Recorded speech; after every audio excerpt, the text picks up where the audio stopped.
Hello everyone, it's Silvia from Tarot. Welcome to my channel.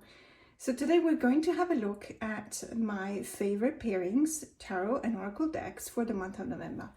I want to dedicate the month of November, and due to my practice being focused on that, to mental health. And it's related to a couple of things that actually happened to me, but I was talking about them during my videos, and the response from you guys was so very encouraging and positive and supportive that I decided to find the courage to go deeper into what represents mental health for me in my practice, also in the way in which I deal with certain clients whenever they come to me, for example, with an issue that is related to mental health, etc. So it's something that is very important. It's always been very important to me, but I noticed that it's not to be taken for granted, because I have been confronted with the harsh reality that not every doctor believes in mental health care. There's still a lot of doctors that live, basically in the middle ages, and they would just, treat you in a very odd way. And it's something that also refers back to my practice and as a reader, but also as a healer, in the sense that I noticed, I always thought to myself that what I'm doing is not necessarily important, and I'm just, giving some kind of relief or helping people to go through some stages of grief and processing trauma. But I also realized that what I give them is a lot of respect.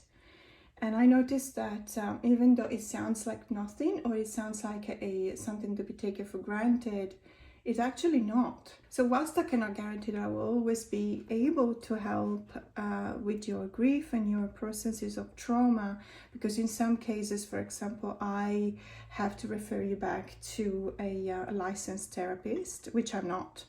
But I can guarantee you that there will always be respect from my side. You will always be welcome. There will never be any kind of judgment from my part. No matter what your take on life is, and no matter what makes you uncomfortable, if you come to me with an open mind, I will always respond with an equally open mind. And that, it stems from the fact that when you yourself or myself go through certain situations, which I actually see with my own eyes, how hard it is to be confronted with the reality that doesn't believe in you, when you just tell a doctor that you need a certain approach to medication, you need a certain approach to mental health care, and you just treat it with disrespect. I think that was an eye-opener. Not that I didn't know that these issues existed. Of course I know. And there's a lot of people that, came to me saying this exact same thing happened to me. It's unbelievable. It's something that, we're almost in 2024, and still doctors don't believe in mental health care. But on the other hand, I did know that it existed, and I knew that, a lot of people were victim of that. But being, wearing those shoes yourself and finding yourself in that situation, certainly gave me an even stronger passion and will and to follow this calling that I have. So as I said, November dedicated to mental health in my practice, and we'll see. I've done a few things, especially coordinating all of my efforts, let's say, with tarot, and pairing tarot and oracle decks has been really helpful as well. So let's have a look at what I'm doing currently. So first of all, I wanted to talk about this deck. It's called the Deep Place Oracle. It's by Ray Serafina Baca. And it's a deck that came to me thanks to a really kind lady in a Facebook group that let me have it for a very reasonable price. This is an indie deck. I as always, I will link it in the description box below. I'm not entirely sure that it's still available, but you will be able to contact Ray Serafina because she's very active on Instagram, for example. So you know, you can get in touch with her and see whether if you like this deck and you want to purchase it, you will be able to get in touch with her. I want to draw your attention to the guidebook. Now, this guidebook looks small, but it packs a lot. It's actually very complete, very wholesome, true to the title, so the deep place. It's also a very deep guidebook. The reason why I'm saying that is because it actually really helped me understand how to tackle the mental health care issues that I was seeing, that I was experiencing, and you know, how to tackle them and get some kind of a structured way to help me through that with tarot and oracle, especially with this oracle deck.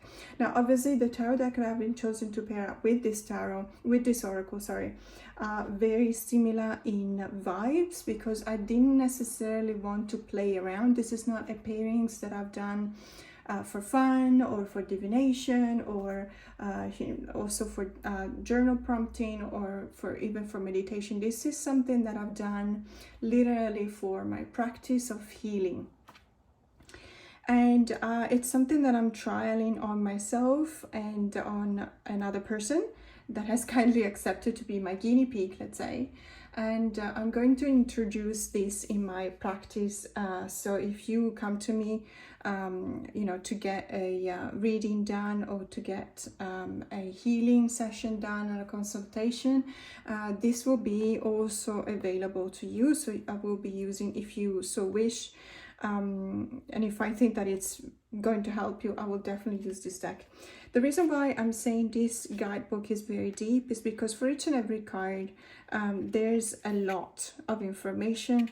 There's some meditation prompts here. There's themes that you can think about.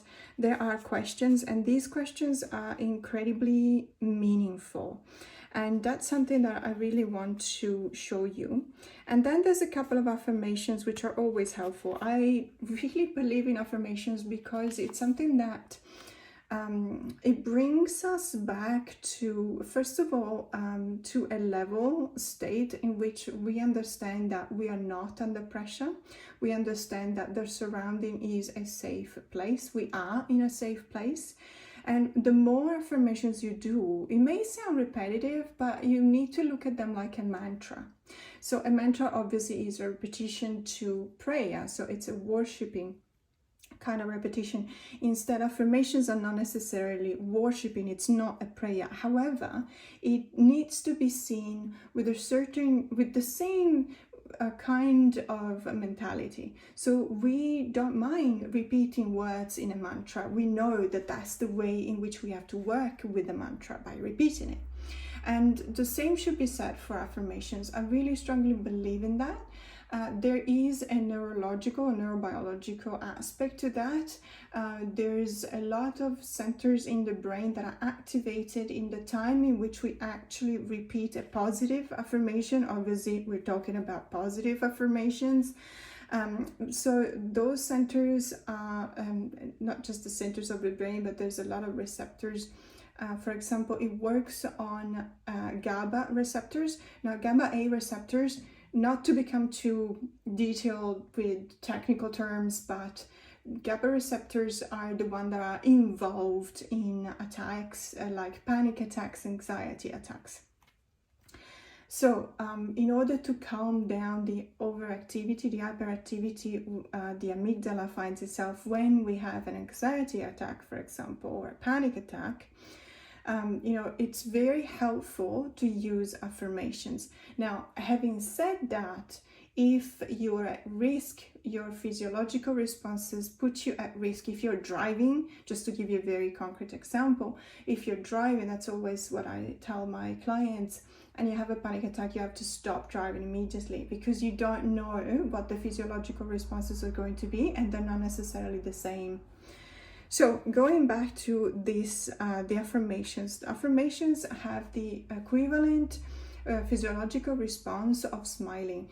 We all know that smiling actually brings back oxygen because of the so many muscles involved into the act of smiling. You know, your exercise in your face muscle, and smiling actually brings back oxygen in circulation, in your blood, in your face, and that is a very let's say it's a very good start.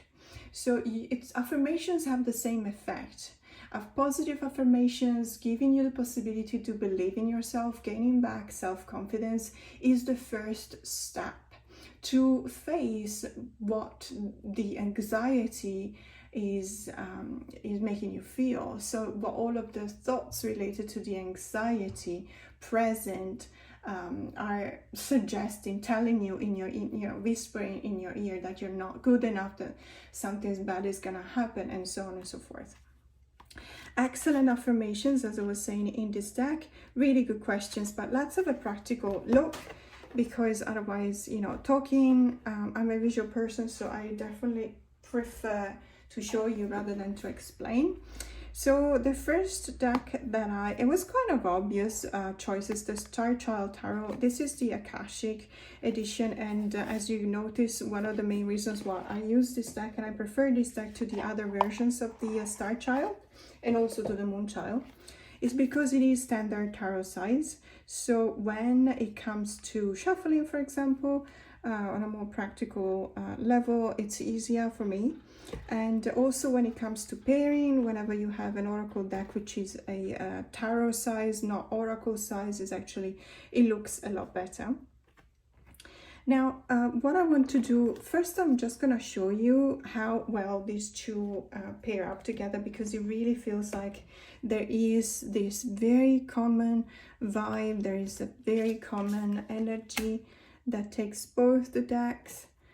They speak to you in pretty much the same way, they have the same kind of voice. That's a very important thing to notice. For example, when we decide, when I decide, for example, if a pairing between an oracle and a tarot deck actually works, I try to tune into the voice and the speaking voice of the two decks. Do they have the same voice? Do they speak the same language?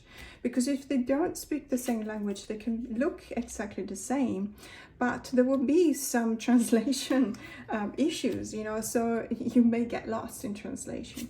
So one very important thing is that they both speak the same language. And another very important thing, kind of paramount, I would say, is that it needs to be a language that you understand as well. Because if you don't, there can be a conversation, but it's not a binary conversation. It's just a univocal conversation between the two of them, and you're not part of it.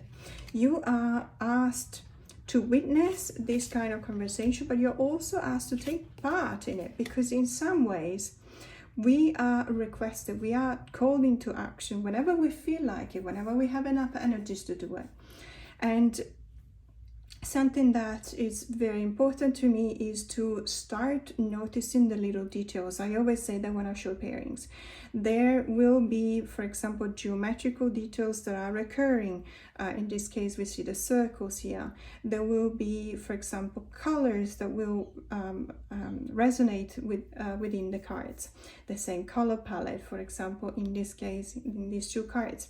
There will be elements that will be, you know, the same. And so you look for that kind of symbology and you find it, and you will see that by doing that you automatically tune yourself into the kind of practice that you want these pairings to be about. I want this pairing to be about healing. So if I start noticing all of these details, if you chose the right decks, if they share the kind of same language, and if you do understand that language, the message will be clear. It may be rusty at first, but it will be clear, it will be cleared up. You know, the more you do this kind of practice, the better you will get at it. And it's something that I highly recommend. It's not just for aesthetic purposes. Of course, sometimes I do it just for aesthetic purposes. Sometimes I just literally just do it to see whether two decks, you know, match in their pairing, or sometimes I just do it because I want to post a photo on Instagram, which is absolutely fine. But this month is because I'm dedicating this month literally to mental health. Every single thing in my practice has been with the very specific focus on, you know, nurturing myself and getting back to that sense of safety that I lost. So just to give you a very quick summary of what happened, wrap up of what happened, because you may not have watched the other videos. I went to a doctor to get a refill for a prescription that I take, and I was literally treated like a drug-seeking person. And this doctor literally said that she does not believe in mental health care. And even though I was completely calm, because in this situation I never get upset, I'm very calm, and I always understand that this denial of mental health care comes from a place of fear. You need to understand that there's a lot of government, not just the Australian government, that put doctors under a lot of pressure into not prescribing any kind of medication related to mental health care. And so this is, you know, or there's a lot of control, for example.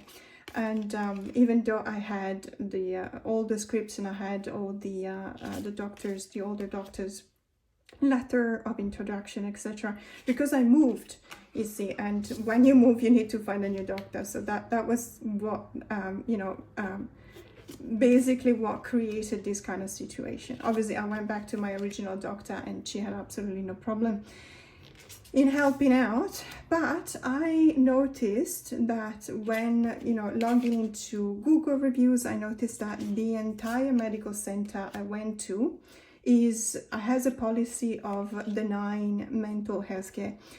It's something that is really shocking to me, because it's something that, you know, it shouldn't happen. It's 2024, as I was saying at the beginning of this video. There are no excuses whatsoever. And on top of everything, Australia, when it comes to research, is actually a very advanced country. We have a lot of fantastic researchers that are doing wonders when it comes to experimental programs, and when it comes to reaching out to all of us that are in this kind of situation, and asking for our feedback. So it is kind of, it was completely out of the blue and unexpected. Thankfully, it was just one example of one doctor, or I should say the whole medical center. So they have this policy. And obviously that was a bit of a shocking event. So that made me think, because of course I found a solution, but the reason why I'm dedicating the whole month to this kind of issue is because it made me think. I always like to be challenged, and therefore I took a very honest look at myself, and I thought to myself, am I a drug-seeking person? Am I doing this because I need the drug, I need the medication? So I'm sorry this is turning into such a poignant, kind of really strong kind of conversation, but I think that if I'm sharing this, is because I know that there will be someone out there in the same kind of situation. And so I think it's very important for me to just be very candid about it. So this is what happened. This is what this event made me think. And so I kind of went into some kind of a crisis. It's a tower moment, but it was a good tower moment in the sense that I wanted to test whether my foundation was strong enough. And so I found out that it's absolutely, I'm doing the right thing, and I'm humble enough to recognize that I need to test myself. I need to reassess myself every time I'm challenged. And when I complete the challenge, I look at myself, and I can honestly say that I am not a drug-seeking person, that I take this kind of medication for panic attacks. It's very sporadic. The use is very safe, and it's something that has helped me a lot, and has also, let's say, made me feel like I'm also safe when I'm not taking it, in the sense that I know that if something happens when I'm driving, if I have a panic attack when I'm driving, or when you know, I'm doing something else that could be eventually dangerous, I'm actually okay, because I know that I can take a medication and that will definitely resolve the issue. And I'm not just taking medication, I'm doing a lot of therapy, I'm doing a lot of practice, personal practice as well. I'm recently started studying and doing EMDR. It's not working because of chemical imbalances, but what I want to express with this is that if you find yourself in this situation in which you are denied mental health care, don't for any, not even for a second, do not think that it's your fault. Because doctors like that, they come from a place of ignorance and fear, because they don't know how to approach you know, mental health care patients. But it is not your fault, it's their fault.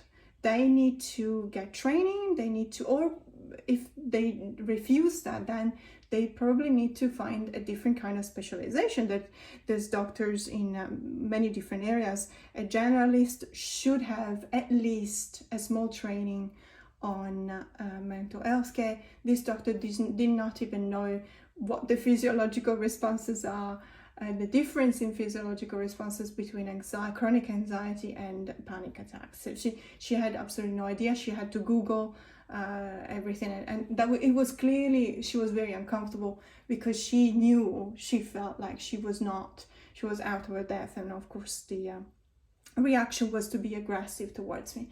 I'm not, I hold no grudge. It's you know, I hope that she will get to acknowledge that she's missing something in her practice, in her knowledge, and she will you know, solve that. So all of this, sorry about that. Let's have a look at a different pairing though, because this deck, I'm using this deck with three or four different tarot decks, and I just wanted to really show you an example of how it works. So another deck I'm using it with is the Radiant Wilds Tarot. So this is this one here, the Radiant Wilds. If you don't know it, it's a very affordable mass market deck by Rockpool. Rockpool doesn't print that many tarot decks. When they do, it's actually really worth it. They have an exclusivity, I think, with Sam Rook. But in any case, so this is, when it comes to the colors, it's not exactly a match, as you can tell. But what I really like about this pairing is that they have that kind of similar vibe, in the sense that they both speak to me of some kind of like abstraction. So it really helps to lift myself up from the contingency of everything that happens, the daily life. They lift you up from that. And on the other hand, you can also get that kind of feeling of being in a safe space. These two decks together, it really gives you that kind of feeling. Not a feeling of coziness. I just want to specify that it's not coziness. It's just understanding that you're not going to be hurt. So, for example, if we look at Seedling, let's just have a look. So we've got Seedling between the Hermit and the Six of Pentacles. So in order to look up Seedling in the guidebook, you need to understand that the cards are not in alphabetical order, because they are divided in three main groups. One is above, one is below, and one is liminal. So the above, it's very similar to the way in which we refer to these three words when we think about tarot. So the above is the energies that are in the clear. So it's a sort of a way to interpret cards upright, for example. Below refers a little bit more to what it's in the shadow, for example. And liminal can be a bit of both. And in my, so this is what the author is explaining in the book. Liminal for me is also something that is representing a bit of a bridge, not just between the above and the below, but also a bridge into the beyond the veil. So liminal for me is the space that is actually in between. So when it comes to seedling, you'll get to notice that once you start using in seeding is in the liminal. So we just go in the category liminal and look at seedling, page 80. And it says liminal seedling. In the process of rebirth, there's a moment when new life begins to sprout and open, emerging from the first time. This moment is sacred and tenuous, full of hope, uncertainty, and possibility. It can be terrifying to witness aliveness returning, especially if our world still feels dead and desolate. But these are moments to nurture, not because we need to control what happens with this particular sprout, but because aliveness is worth investing in and paying attention to. For now, the invitation is to simply lean into the wonder that life continues to find its way to surface. We may not know what happens next, but for now, the growth itself is miracle enough.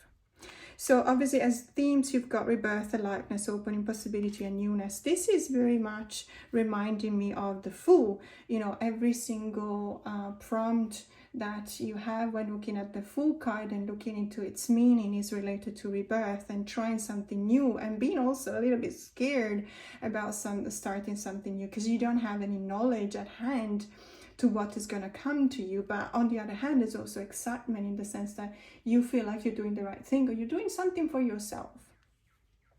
So to me, the rebirth was central to the month of November.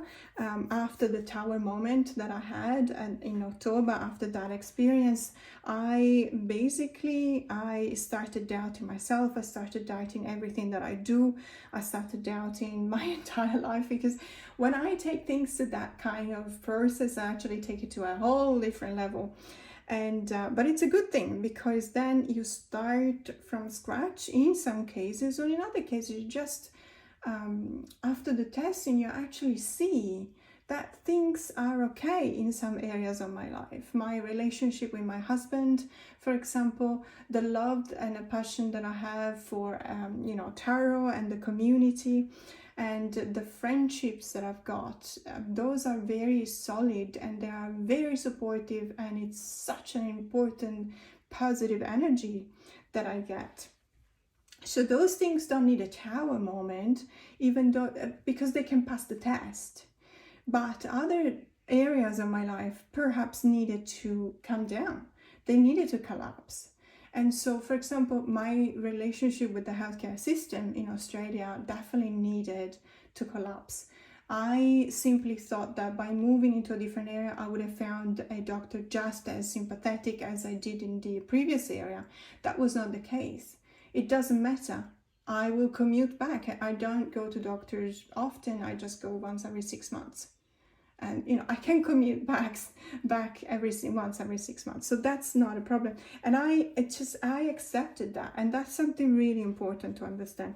So that, to me, this is very evocative to me. It really speaks to me, because once what happened, I needed to take a step back. So I went into this hermit kind of stage, and I looked back at what my life is and what my expectations about several things are. And I found out that they were wrong in some cases. And so I started anew, because I need to find some solutions. So obviously, and there's been a very beautiful cooperation. So the Six of Pentacles is not just the giving and receiving. It's not just the charity card. It's not just the card of perhaps also an investment. There's something that happened the other day. I was doing a reading for a client, and I said, this is definitely an investment that is also giving back your fruit. You pay something, you spend money to get money. That's the way in which the Six of Pentacles work. But in specific, in this card, is really beautiful, because I don't know if you can see, but it's actually a mother, let's say a mother elephant with the baby elephant here. And it really signifies that kind of protection, because someone is bigger than you. In many cases in life, there will always be someone bigger than you, that can protect you. And this is the card of protection. It's the card of communication. It's the card of giving and receiving. And in some cases, you'll be the one doing the giving. In some cases, you'll be the one doing the receiving. So it's something that really helps me, understand what my concept, what my expectations were, what my idea was of what I wanted to achieve. Okay, I wanted to find a new doctor. I didn't need a new doctor. What happened to me was actually a good thing. And that's how you use the affirmations. So I just want to take you through this. The questions obviously are related back to the beginning. What's beginning to open and emerge in your life? How much you nurture these seedlings, etc. But I wanted to bring your attention to the affirmations. My growth happens one seedling at a time. I celebrate and embrace the life opening and emerging in my life right now. I trust the aliveness to find its way to the surface. There is always hope. This is an incredible message to me because it confirms that the conclusions that I've drawn are actually the good one. If I was going through a Seven of Pentacles kind of situation in which I'm trying to assess what I'm doing, where I'm going, is the right path, I'll definitely, the conclusion to that is a yes, I am going down the right path. It is the right thing to do. So these two decks are very good together when it comes to this kind of work. If you're going through a similar situation, you can send me an email. I'm very happy to talk about it because it is something that it's extremely important to understand. If something doesn't work, it's something related to a very important need that you have. In my case, mental health care, and something doesn't work. First of all, as I said before, it is not your fault. Or it might even be, but if you need to feel like there's absolutely no blame. That's the most important thing. There should be no blame. And when there's acceptance and humility and care and support, then of course any kind of outcome will be the right one. So that is something that I really struggled at the beginning to understand because of course I'm for neural pathways, I'm actually always going down the blame kind of thing. Okay, it was my fault. What did I say? I should have explained things in a different way. It's not that, because when I looked at the comments in Google, in the feedbacks, it's just a policy of the center not to, they literally just don't do that. So this helped me a lot. And so this is something obviously a bit personal, but I tend to overthink. And I think that if you follow my channel since the beginning, I had no problem in saying that. I do tend to overthink. I don't sleep well. I have a lot of worries. I tend to over worry. And it's something that it really, obviously, it's flooding your organism with cortisol, which is the stress hormone. And that is very, very bad because it can actually create inflammation.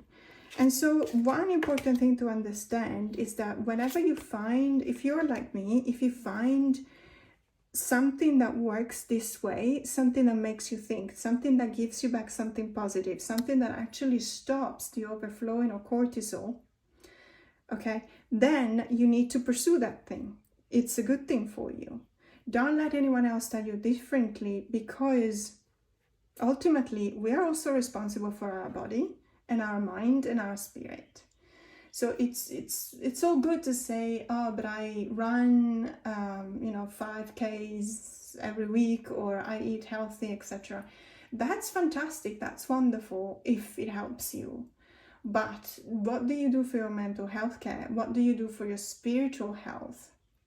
If something like that works, I don't see why not. And in my case, it made me understand, doing this side of work, it made me understand that the solution wasn't to try and convince that doctor that she was wrong. It was just letting it go. Just let it go. Just go back to the other doctor. And there's no problem there. There's no judgment there. You're not treated with disrespect. You're treated with understanding, with care. honestly, I don't know why it took me. You see, I know it sounds so obvious, but to me, it actually took me a couple of weeks to get to that stage. So these two, absolutely fantastic together. I just want to show you another deck that I use when I do this kind of work with myself and using the deep place. And it's the Star Seeker Tarot. So let me just put back the cards here. So the Star Seeker Tarot is slightly different when it comes to the energy that it gives. It's slightly different from not just the Oracle deck, but also from the other two tarot decks that I've shown you. But it is just as effective, and I think that because it's got a very similar color palette, even though obviously the Oracle deck does not have the white borders, it may seem like it's different. However, I don't know, it really works. It actually really works. So another thing that I've done a lot is working with the lucid dreaming, lucid living oracle, which I've shown a couple of videos ago. I honestly don't remember when exactly. And the technique used is basically to put yourself in a dreamlike status, but it's not, you're not exactly dreaming, you're not asleep, you're actually actively thinking. Your brainwave will not be the ones reflecting sleep. It will be, you know, the brain of an active person, someone awake. However, the process in which you are looking through things is very similar to the dream. You actively calm yourself, so there is a slowing of the brainwave, even though it's not the same as the dream, as the sleeping state. You access certain, let's say it needs to be guided, but you access some certain issues you want to tackle. And you basically create a safe space, you create a safe atmosphere in which you recognize what you can do, you recognize what you should do, and you also recognize what the advantages are of changing perspective when confronted with certain kind of situations. I noticed, I've said that before, but I noticed that ever since I started doing this kind of practice, I now, it happened several times to me already, whenever I'm actually dreaming, so I'm asleep and I'm having a dream, I'm more conscious of the dream itself. So I realize that I'm dreaming, and I can actually I can make conscious choices during the dream, which is something that used to happen maybe once every 3-4 months to me, and now it happens maybe once a week, which is very, it's exceptionally empowering from one point of view, because in many cases, you know, dreams, you feel powerless because you don't necessarily control the events. And when you wake up and you remember them, it's something atrocious, because you know, you think, did my brain really do that? Is my subconscious actually trying to tell me something with, you know, what I've been dreaming about? And it's not that, it's just basically, there is a whole neurobiology behind dreaming, of course, and I'm not going to spend hours on that. But it's just things that our brain, our synapses are producing, and they make this by recalling images that we've seen or thoughts that we had, perhaps during the day, perhaps the month before, you never know. And then from the subconscious, because there is this action of bringing back things out of the subconscious, bringing them back into light. But it's not necessarily, because it's unconscious, it's not necessarily something that reflects what you would do. So there's a lot of people that, you know, get kind of scared by dreams, because there's so much dream interpretation that is not done in the correct way. And I always warn people from doing dream interpretation without knowing what they're doing. There's, you know, you can actually really do some harm to someone when you try and do that. In any case, the lucid dreaming, lucid living oracle is very, very useful to train you into understanding how to calm down and look at the situation from a different perspective. Acting from a very interesting neurobiological way. It's almost interesting to draw a parallel between that and any kind of neuroplasticity exercise. By changing the association that we make constantly in our brain, we actually change the way in which we look at things, and hopefully with a very assisted, and it needs to be tailored kind of therapy, very similar to CBT, you are able to overcome the, let's say, the negative associations that produce a state of PTSD. It's more complicated than that, but that was just the gist. So I don't know, do you have this oracle deck? It's called the Deep Place Oracle, as I was saying before. It is incredibly meaningful to me, to my practice. I'm really enjoying using it because it does give you the possibility to do some incredibly deep work on yourself. And that's what I'm doing for the month of November. But let's have a look at another pairing, because when it comes to pairings, for me, the important thing is also to be able to have some fun, right? So let's have a look at what I've got. Okay, so what happened was that last week I went to a bookstore and I really felt like buying myself a deck. And I looked at everything they had and I was hesitating between two of them. And I actually got one, and it wasn't this one. What happened was I went to the checkout and I looked at the actual objects of the actual deck. And it had a really bad dent, not just a small dent, like it can happen, of course, but it was so bad that the cardboard was actually kind of broken and peeling off. And since in the same bookstore I had a bad experience once in returning a deck, they literally refused. They said, oh, this could have happened to you by using it. So I thought to myself, if I want to change it, if I find out when I open it, if I find out that the cards were actually damaged by that, it wasn't very likely, but it could have happened. I won't likely be able to return it. So I went back and I tried to find a different copy, but it was the last copy. And I was really, I thought to myself, I really don't want to put myself in a situation in which I have a deck with broken and damaged cards and I can't even return it. So it's like not having it. And so I thought, okay, well, I'm not that desperate to have that specific deck, that I'm not okay with having a possibly damaged deck. So I actually got this one instead. This is the Fairy Oracle by Arthur Rackham and Jamie Elford, and this is by Los Carabeo. Now, I had the Rackham Tarot, but I didn't want to pair it with the Rackham Oracle because it really felt like I was kind of cheating, in the sense that it was like for like the same kind of curated art, and of course it would have matched, but matching doesn't always correspond to a good pairing. So it needs to tell you something. And for me, the main reason why when I love a match is because the tarot and the oracle complement each other. So the pairing needs to give me more than when I read the decks by themselves. I hope it makes sense. It's a sum. It's not just the sum of the parts. It's more than that. So when you use them together, they need to give me something more than just using them, one and the other separately.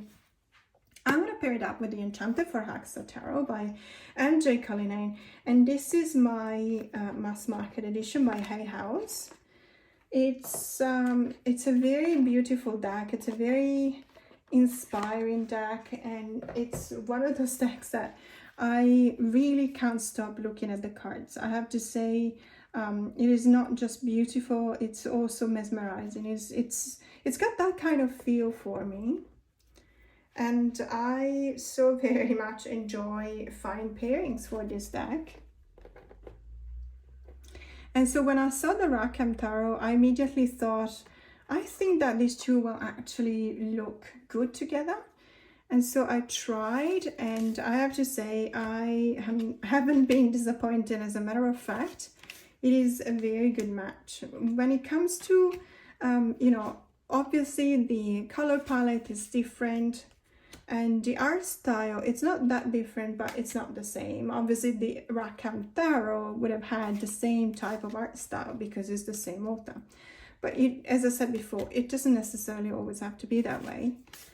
I feel that there are so many symbols that are in common between these two decks that it really speaks, it really has that kind of intuitive conversation, you know, between the two.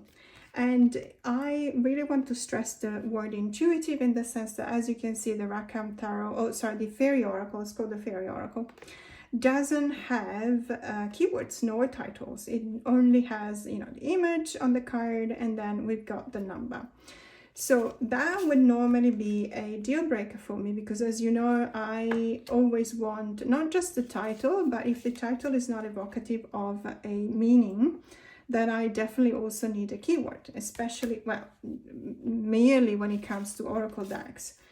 I don't necessarily mind, you know, tarot decks not having titles or not having keywords. As a matter of fact, 90% of my tarot decks do not have titles.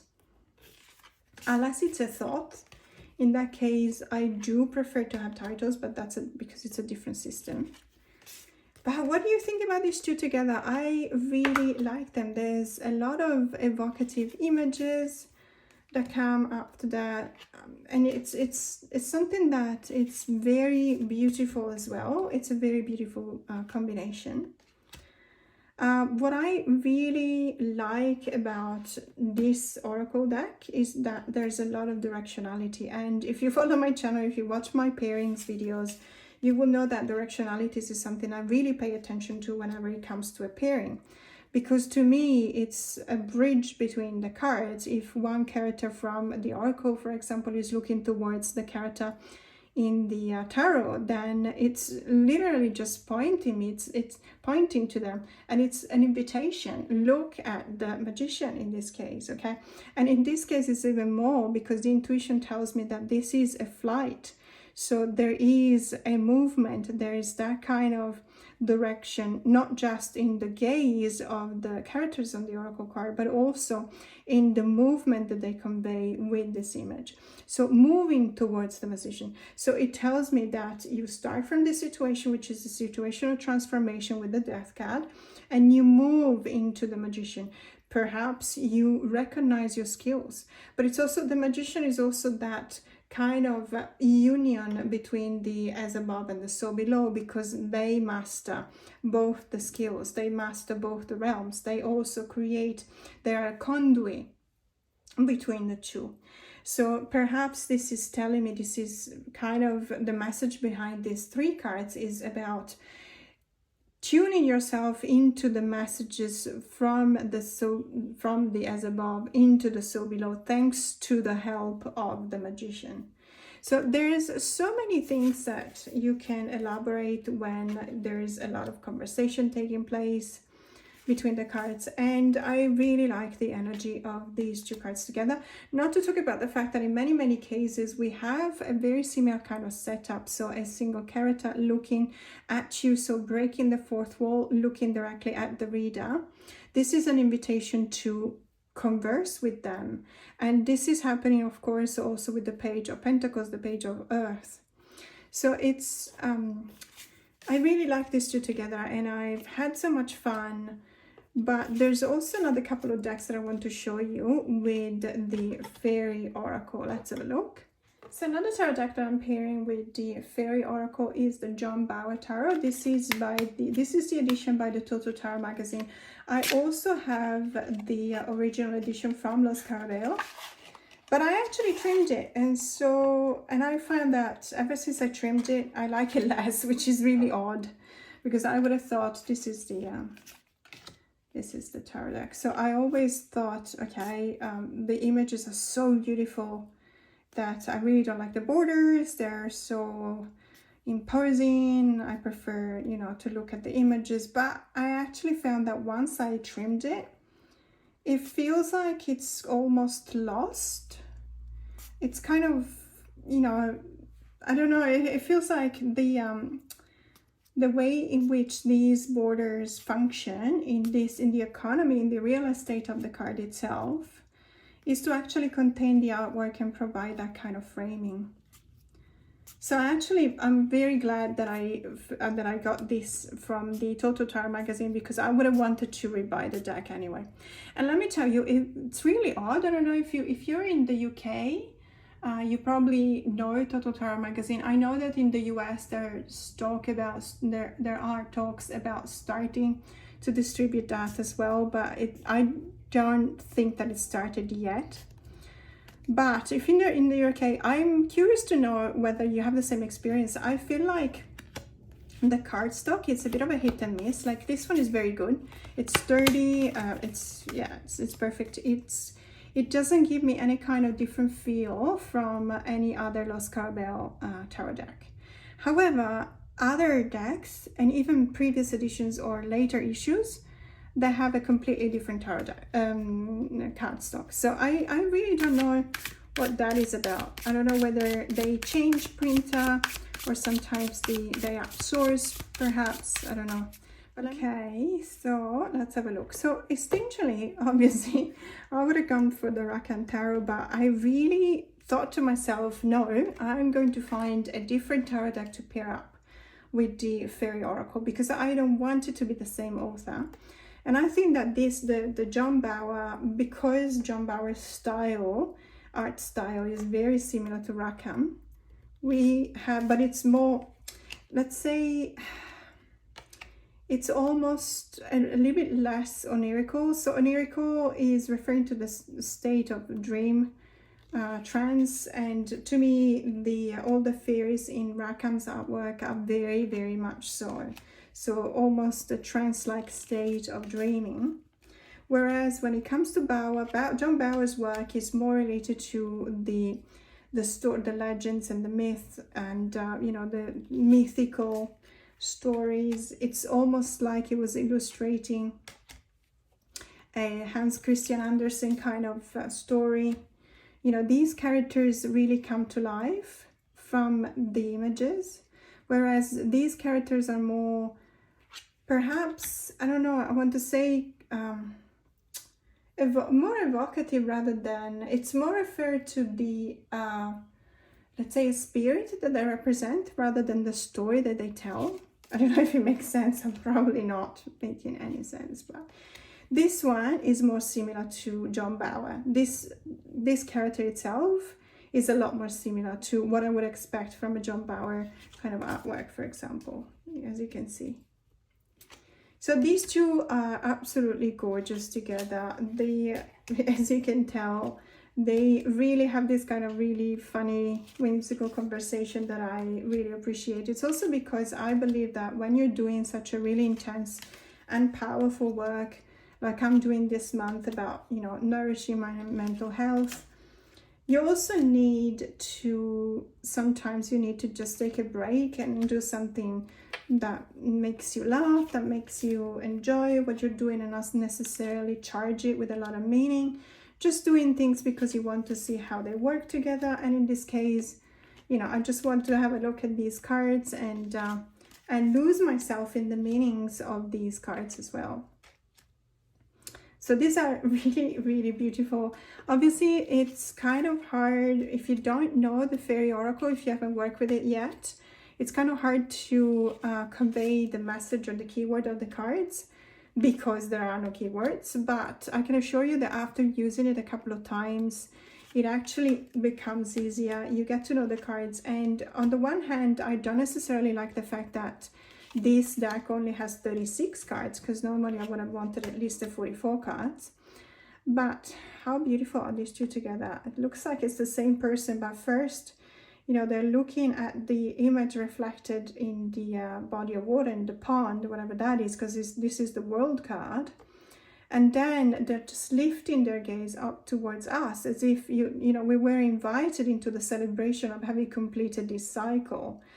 But then we're also warned to be very aware that we also we may go back to a situation in which we find it difficult to decide where to go. And that's kind of, you know, it's almost as if it was a natural consequence of finishing the cycle, completing the cycle, because the World card, every time it comes up in a reading, it makes me happy, but it also makes me a bit anxious, in the sense that once something is finished, is done, you necessarily have to start something new, and the anxiety comes from the fact that you don't know anything about it. So it's obviously, you know, referring to that kind of indecision. So I don't know, I feel like I really like the way these two talk together. It's very nice. So this is again the Fairy Oracle and the John Bower Tarot. And last but not least, I wanted to show you how the Fairy Oracle pairs up with the Blood Moon Tarot by Sanguai. Now, this deck, the Blood Moon, I tend not to use it too much because it's my only copy. It's the deluxe edition.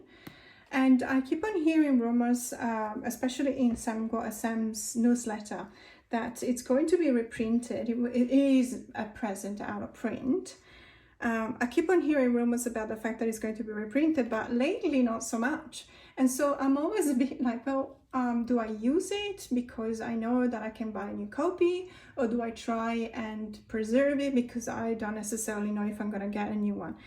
But these two pair up so well together that I thought to myself, look, a tarot deck, it's meant to be used unless it's only exclusively a collective item. Like, for example, I have a Grand Berlin Tarot from 1984, which I am not even looking at. I'm not even looking at it because I saw recently they sold one on eBay for 1,500 Australian dollars. Not that I will ever sell it, but I thought to myself, that actually confers the status of a collectible item to a deck. If that kind of numbers don't, I don't know what kind of number will. So it's something that I'm very careful about whenever I see that, you know, that deck always felt like a collectible item to me anyway, even ever since I bought it. As a matter of fact, I never used it, not once. I did look through it a few times. I think I showed it in a video as well. But let's bring back the attention to these two. The atmosphere is the same. There is that kind of magic, the sense of magic that goes on, the sense of liminal space that, you know, it's almost as if we were going back and forth between something that is real. Sorry about that, it shouldn't be here. Between something that is real and something that is imagined, or something that is created, or something that actually belongs to a world that is not our own. And I love the fact that the suit of air, so the suit of normally would call it swords, has been renamed as dreams, because it is very much so. It's such a, again, oniric kind of deck. And I really like that these two pair up really well together when it comes to this. So the to this state of trance, for example. So the Blood Moon Tarot reminds me so much of Pan's Labyrinth, which is a movie from a few years ago by, so the director was Benicio del Toro, Guillermo del Toro, sorry, Benicio is the actor. So a movie by Guillermo del Toro, and it was completely, so it's a, technically I think it's an adventure but slash horror story, because there's a lot of really scary scenes. But it's basically, there is so much magic in it. There are so many elements of magic, herbal magic, witchy magic, all sorts of things. And it really, and everything takes place in that kind of liminal space that you cannot really tell whether you're still dreaming or you're actually awake. If you haven't watched it, but I think all of you will have, I highly recommend it because it's a very beautiful film and it's got a lot of symbology. And if you like, for example, the Blood Moon Tarot, you will definitely recognize a lot of elements, a lot of symbols in the deck actually appear in the movie. Not that there's any relation between the two, but you will recognize a lot of that. I really enjoy these two together. There's this kind of conversation going on, as always. I point that out, and it's what, you know, it makes my day when I use them. So that was it for today. Thank you so much for staying with me till the end of this video. We've talked about something very important to me today, so mental health care. And you know, and I would appreciate, I always share my experience. I have absolutely no shame in telling what happens, because I feel that, you know, if we start sharing more, we will probably, and I will make sure that this is a safe space, by the way, and that is my pledge to you. I always say that. But I believe that if we start sharing more, there's also the possibility to help out, because it will make people feel less lonely. You know, if you're going through something, hearing that I'm going through the same thing, perhaps will make you feel like you're not alone. And that, if that happens, it means the world to me, and it makes it all worth it. So more to come. Have a great day.